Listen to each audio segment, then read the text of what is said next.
Well, it's Monday, 8:45, and I'm going to put the yellow bike aside now. Put it over here next to the green bike. The green bike's been sitting here a couple of days, and there is no evidence of oil underneath of it. I will continue to start it every now and then and see if we can watch that right-hand pipe.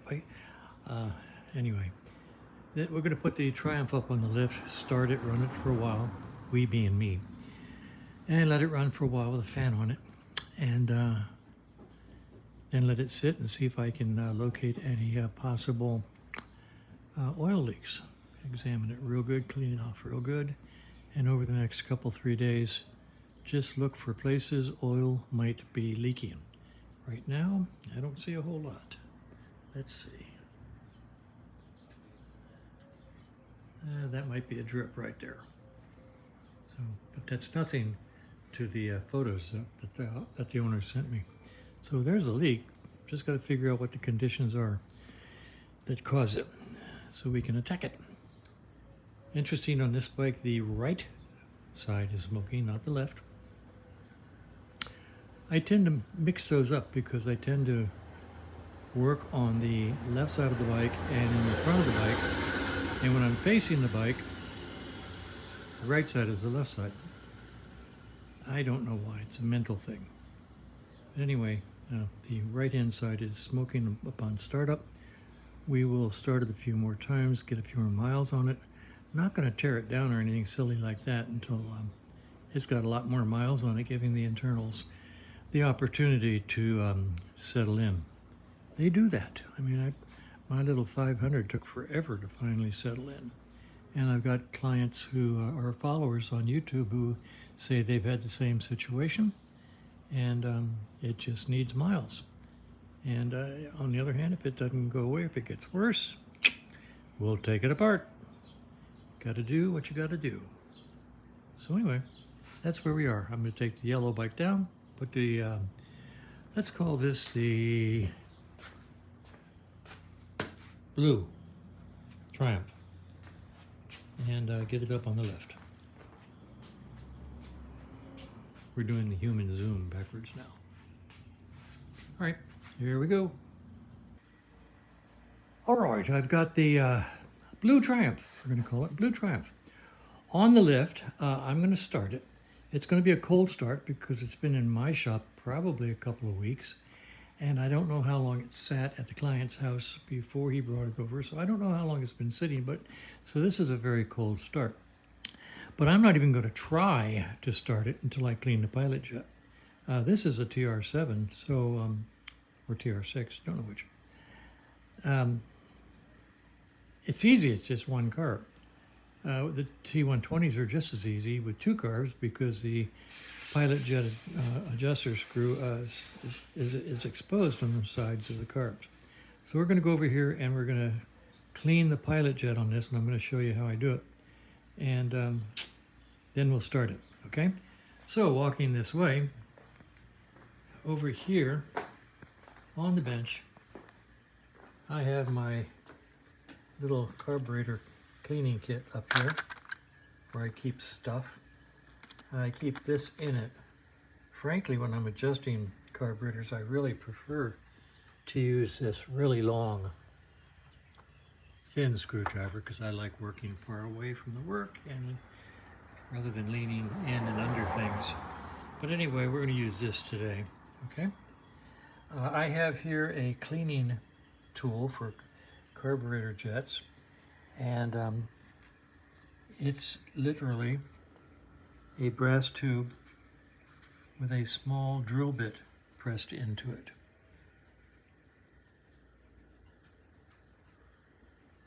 I think you should be able to see the drill bit. And it's perfect for cleaning these pilot jets. Here are a few other ones that I bought. 1, 2, 3, 4. I bought 10. I've already sold off 6. I got these from Lowbrow Customs. Classic British Spares also has them, I know that, and other sources. If you Google carb cleaning tools, you might stumble across these elsewhere. But anyway, they're expensive. They're like 15 bucks each. And that's my price. I don't get a break on these. So they're expensive, but they're worth it. And I put one on each invoice and show the client how to use it. Then the client takes it home, puts it someplace safe, never sees it again, calls me 6 weeks later and says the bike won't start. So the modern gasoline, the E10 ethanol, really runs all over our carburetors. It just really messes things up. It clogs up the pilot jets really easy. Modern bikes, don't worry, because they're fuel injected. But our bikes, well, we have to worry about it. So I'm going to walk around the other side of the bike, and I'm going to show you how I clean the pilot jet. All right, so we're walking.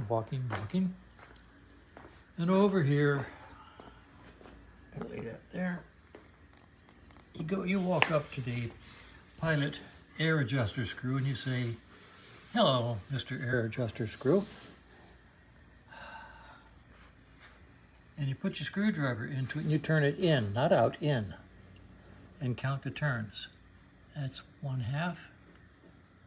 That's 1. That's not quite 1.5 turns, okay? Remember that. Now, take this out. Once again, this is so much fun one-handed.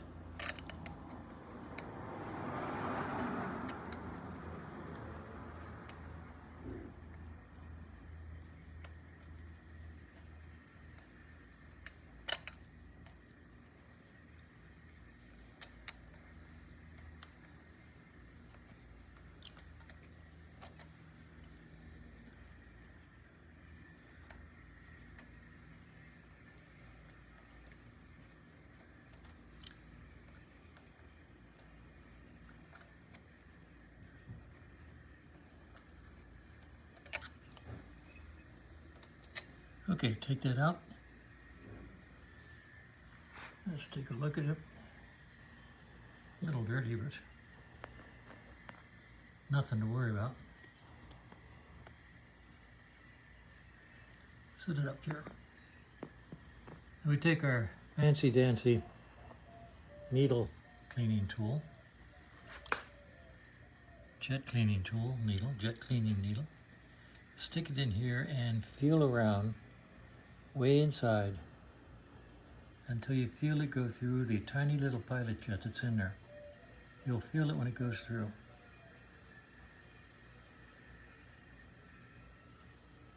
Okay, I can feel it right there. And I can feel that it's clogged up. So I'm going to just work my way through it.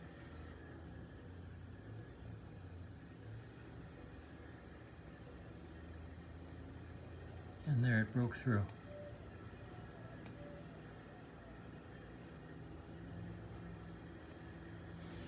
And by moving it in and out, you can use the side of the little drill bit to clean out the jet.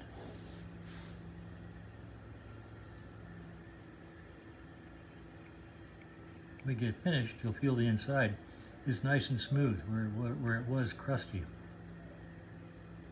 The pilot jet controls your starting and your idle and your off idle. So you need it to be clean. And it stays in the mixture all the way through full throttle. So even if this is clogged up, it will affect your mid-range and your high-speed riding. So when your bike starts to run poopy, clean the pilot jet first, okay?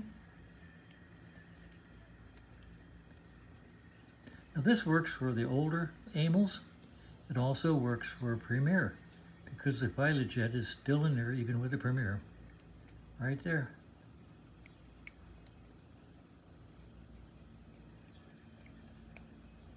Okay.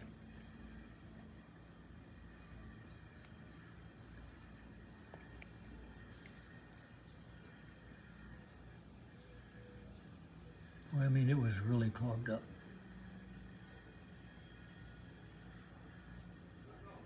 I mean, it was probably clogged solid. Okay, it's nice and clean now. Now, as an extra added, if you have some CRC around, I'll show you what I do next.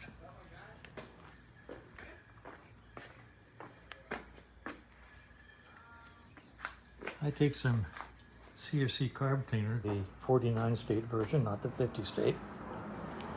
50 state isn't any good, 49 state is wonderful. I've got a little blue tip on it that fits in here. Once again, this is so much fun one-handed.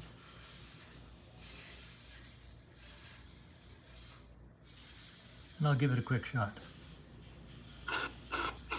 There we go. All right, now I'm going to put the needle back in, the adjustment needle.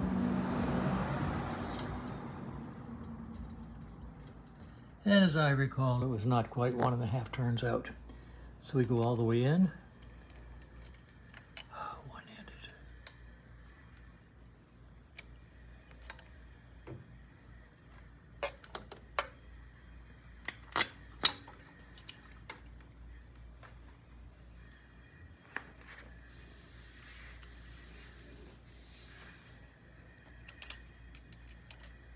I'm going to set up the tripod. All right, you should be able to see that. I'll try to keep my hands out of the way.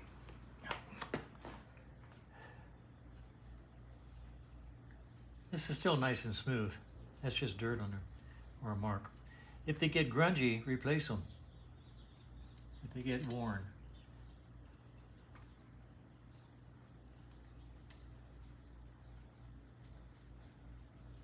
Okay, turn it all the way in. Come on, get past that O-ring.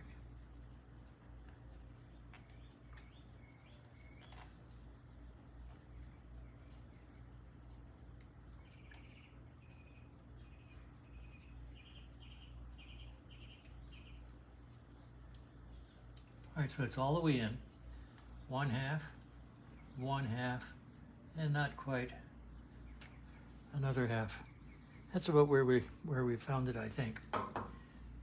All right, at this point in time, the pilot jet's been cleaned, and I'm willing to do a cold start.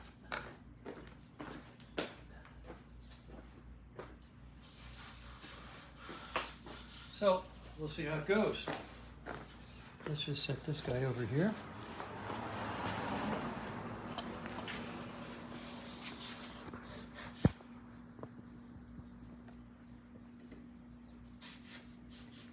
And see how the cold start goes.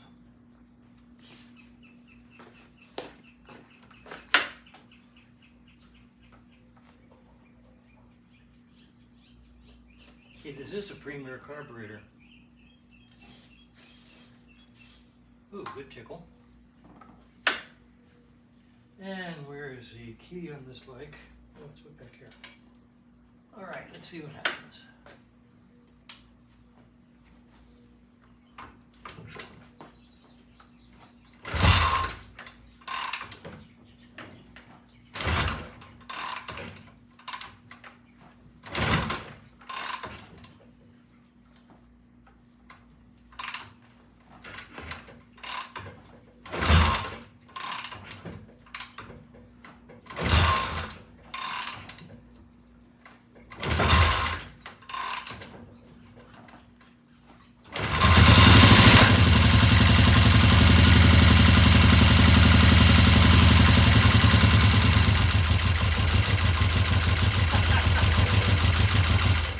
Let's put the spark plug back on that I took off to get the cable out of the way.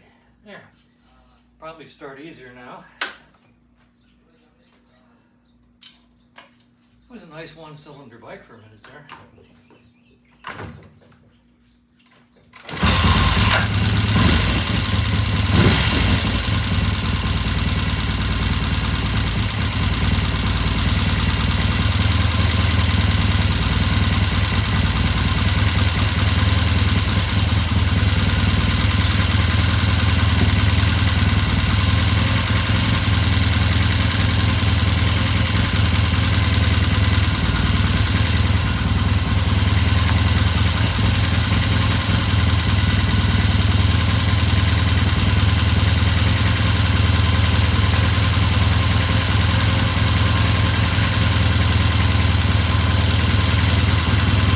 going to let it sit there and run for, I don't know, 10 minutes or so.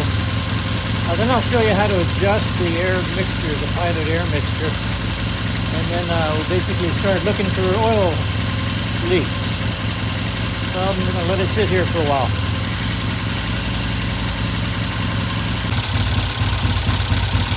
Alright, once you've got the bike warmed up and running and warmed up, it's always nice to check the mixture on the pilot jet adjuster. It adjusts the mixture for starting in low RPM, idle. The way you do it is you use a screwdriver and you turn the adjuster screw in until the bike starts to stumble. Then you turn it back out until the bike starts to stumble. And then you turn it halfway in between those 2 points. So I'm going to do that to this bike. First in till it stumbles, then out till it stumbles, and put it in the mid-range.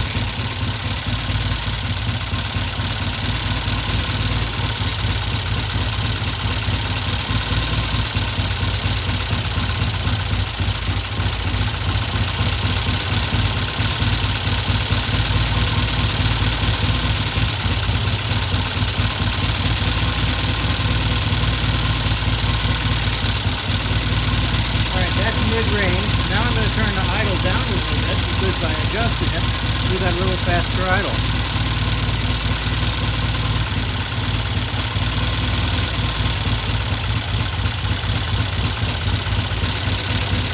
Right, that's a beautiful 900 RPM idle. Now we find out whether or not it comes off idle smoothly or if it hesitates.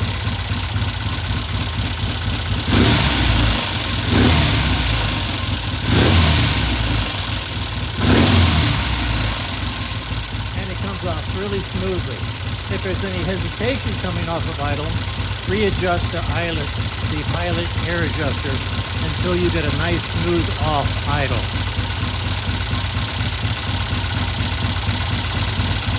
Okay, I'm going to turn it off now, put it up in the air and just start watching for oil leaks. Alright, the bike is up on the lift, it's nice and warm. I'm going to get underneath of the engine with a bunch of spray cleaner and brushes and clean the heck out of everything I can see. So we start out with a clean palette. In the meantime, I wanted to show you that this is in fact a new Premier concentric. The obvious difference is that there's on the opposite side from the adjuster is a insert that is actually the pilot jet. I'm going to show you what the pilot jet looks like, okay? Stand by.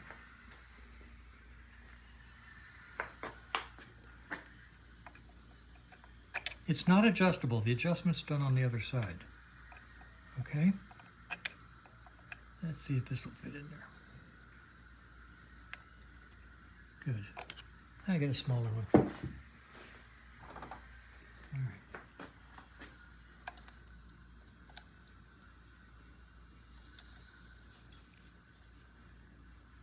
In the earlier models, they pressed this jet into the center of the carburetor and it wasn't removable and you couldn't put in different size jets. So with the Premiers, they made it removable and they gave you a full spectrum of adjustable or different size jets so you could change it. So here's the jet, okay? And this is a, wow, 4-ring? My goodness. Usually I think they come with 3 rings. So this has been changed. All right. And over here I'll show you that if I can, I'm going to get the tripod again. All right, so let's see. Here's the jet right there. You can see that. I'll move up a little bit. There. All right, and I've got the fancy dancy cleaner. When you're coming in from the other side of the carburetor through the adjuster screw, you're coming into here and getting into this tiny little jet hole here and cleaning it like so. That's where the crud collects right here and seals this off because of the new gasoline, the E10 gasoline. So this is what got cleaned when I came in from the other side, just like that. Okay, so it's nice and clean. Now I can put it back. Like I say, this is a 4-ring, and on my little chart on the wall up here, they usually come with a 3-ring, which is a 19 jet. This is a 4-ring, it's a 21 jet, so it's a little bit bigger than stock. I might have changed it, I don't remember. But anyway, the bike starts and sounds great, so I'm going to leave it. So I'm going to put this back into the carburetor now.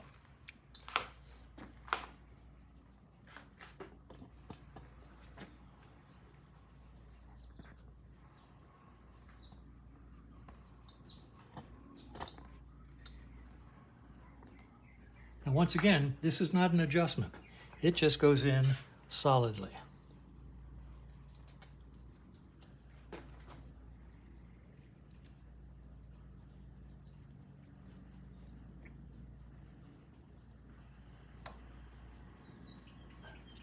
Okay, that's all. So I just wanted to show you that. The Premiers have that changeable jet. They have a slide made out of something that's really, really slippery, not aluminum, so they don't gall and hang up. It's got a stay-up float in the bowl and two or three other things. In other words, the new Premiers are worth their weight in gold. If your carbs are original and you think they're great, they're probably not. Consider changing to Premiers. They're expensive. I mean, these things started out at about 150 bucks each. They're a lot more than that now, but they're worth it, especially if you have a single, you know, like a TR6. Twin, you got to pay for 2. But they are so good, and they solve so many problems. Every little niggle, every little cough, every little hesitation could possibly be your jet, an old slide rattling around in the bore. So anyway, consider it. I love the Premiers, and I have my clients buy a lot of them. So anyway, just not worth fooling with the old ones anymore. Boy, am I going to take some flack for that. Sorry. Okay, so here's our starting point. I've spent some time cleaning the underside of the engine. It was quite dirty, so it's not as clean as the Norton that I worked on because that was a fresh rebuild. But it's a lot cleaner than it was. And if there is any oil to be seen when I go looking for oil that is to be seen, this will be a little easier. Now I did check up around the sprocket. It does not feel like the tranny main shaft oil seal is leaking. It might be, but I couldn't feel any excess oil up there on the face of the tranny behind the sprocket. And anyway, this is where we're starting.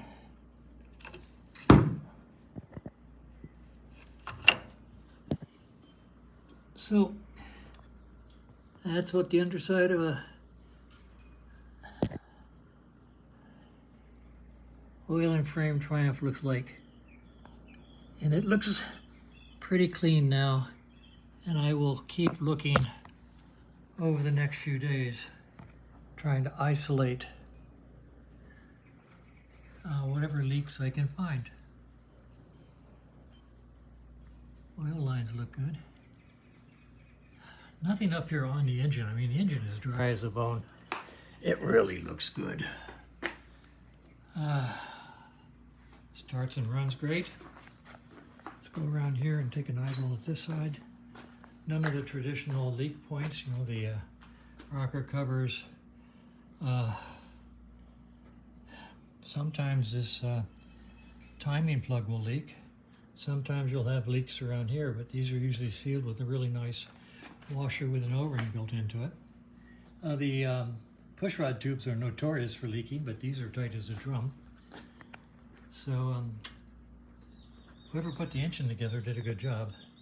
And I truly don't remember if it was me or not. Too many bikes, just too many bikes.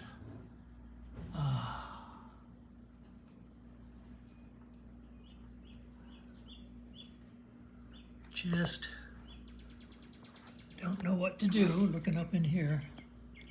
You can't really see too much.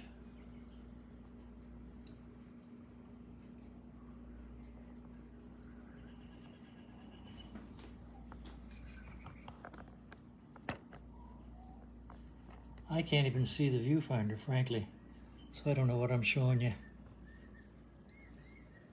But it seems reasonably clean now. And starting tonight, I'll start looking for leaky oil.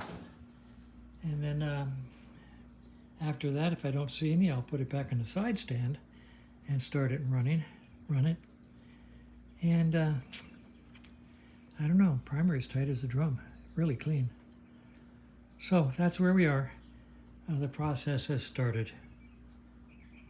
I was going to say something, but I forgot what. Anyway,